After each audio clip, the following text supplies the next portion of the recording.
महाराष्ट्र राज्याचे उपमुख्यमंत्री तथा राष्ट्रवादी काँग्रेस पक्षाचे नेते अजितदादा पवार यांचे विमान अपघाती निधन झाल्याची बातमी पैठण तालुक्यातील पाचोड ग्रामस्थांच्या कानी पडताच पाचोड कडकडीत बंद ठेवून अजितदादा पवार यांना भावपूर्ण श्रद्धांजली अर्पण केली आहे.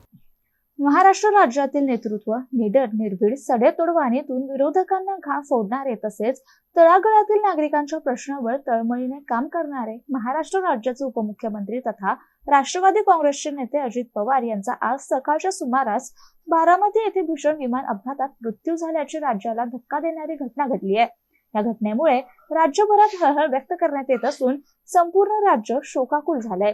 या अपघातात अजितदादा यांच्यासह अन्य 5 जणांचा समावेश आहे. अजितदादा यांना पैठण तालुक्यातील पाचोड येथे शिवसेनेचे नेते तथा पैठण कृषी उत्पन्न बाजार समितीचे सभापती राजू भुमरे, सरपंच शिवराज भुमरे यांच्या हस्ते प्रतिमेला पुष्पहार अर्पण करून श्रद्धांजली अर्पण करण्यात आली. तसेच पाचोड येथील संपूर्ण बाजारपेठ दिवसभर कडकडीत बंद पाळण्यात आला. या प्रसंगी बाबूराव पडुळे, जिजापंच भुमरे, राहुल नारळे, सुनील महेत्रे, वैजनाथ घनगाव, भारत शेळके, जुबेर शेख, आबासाहेब भुमरे, भागवत भुमरे, सत्यनारायण नरवळे, आप्पासाहेब शेळके, राजू शेख, किशोर भालशिंगे, विशाल मोरे, दत्ता शेळके आदी उपस्थित होते. सिद्धार्थ मगर, MCN न्यूज, पाचोड.